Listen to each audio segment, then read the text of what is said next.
আজকে স্কুলে বহুতই বাচ্চা পোলাপান কমাইছে, একদম 500-600 পোলাপানের মধ্যে 50 জন পোলাপান হবো না, 50 জনও হবো না, হাইস্ট হলে 20-25 জন পোলাপান আইব। তার জন্য আজকে দোকানে যাই নাই, কে স্বামী জানরে কইছে আপনি একলা একলাই দোকান করেন, আমি রান্না বাড়া করি। তো রান্না বাড়া সকাল সকাল স্টার্ট করছি। আসসালামু আলাইকুম, কেমন আছেন সবাই? অল্প কমেন্ট করে জানাবেন।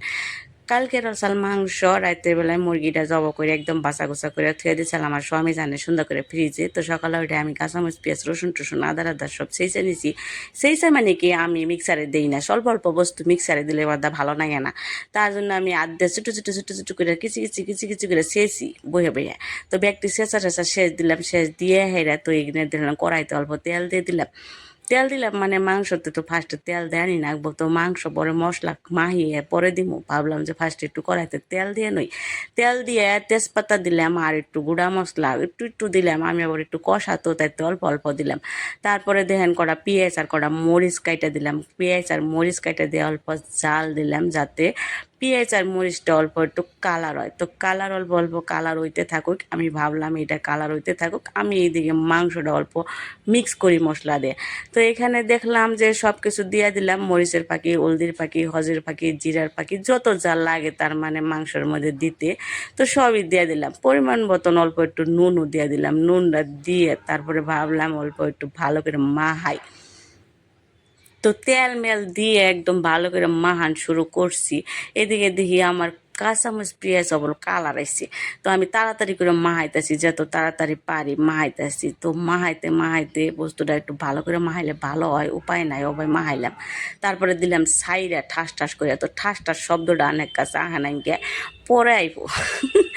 তার মানে এখন মেলা জোরে জোরে তাড়াতাড়ি করে দিতেছি, খাওয়াটা খিদা নাকছে, বল বহুত বেলা হয়ে গেছে গা, তো খিদা নাকছে সবেরই। তো দেখেন আমার স্বামী জানতে কইছি ক্যামেরা ধরুন, কেবা করে ক্যামেরা ধরছে। তো একটু কষি হেরে একটু ঝুল দিলাম, ঝুল দিয়ে হেরে করলাম একটু কষাইতে থাকুক। কষিবার দিয়ে থুইয়ে তারপরে ডাকনাতে ডাইকে দিয়ে থুয়ে গেলাম একটু বাইরে, আয়া দেখি ঝুলমুল হুকিয়ে একবার টনটন হয়ে গেছে গা। তারপরে দিলাম ঝুল ডাইলে, করলাম যে এত আর দিয়া কি করুম, জাল অল্প একটু ঝুল ডাইলে দিই। তো দিলাম একটু ঝুল, 2 কাপের মতন পরিমাণ ঝুল ডাইলে দিয়ে সমান সমান করে চোদ্দ মুড়ে কাইছে কুইছে। তারপরে আবারও ঝুল দিলাম একবার, ঝুল দিয়ে হেরে তারপরে দিলাম ঢাকনাদের ঢাইকে দিয়ে গেলাম বাইরে। দেখেন বতর খারাপ, বতর খারাপের জন্য আজকে স্কুলে পোলা হানাই নাই, এটা হলো মেন কথা। তারপরে দেখলাম দেখে ডেকে আয় দিই, বা আমার মাংসর কি কালার হয়েছে, দেখেন কি সুন্দর কালার, দেখলে খাইবার মন ধরবো। তো কালার আমার গ্যাসের অবস্থা দেখুন কেবা। তো আগে আমি গ্যাস সাবা করে নই, দেখেন কি সুন্দর করে গ্যাস সাবা করলাম। গ্যাসটা সাবা করে থুয়ে গেলাম বাইরে, আমার স্বামী জানলে ডাক দিবেন, কারণ আমি একলা একলা কোনোদিন খাই না আমার স্বামী জান ছাড়া। খিদে লাগছে মেলা, যাই আমার জামাইরা ডাক দিবেন নিগে। তো আপনারা সবাই ভালো থাকবেন, সুস্থ থাকবেন, আমাদের চ্যানেলটা সাবস্ক্রাইব করে দিবেন, অল্প মনে করে সাবস্ক্রাইব করে দিবেন। বাই বাই, টাটা, আল্লাহ হাফিজ, আসসালামু আলাইকুম সবাইকে।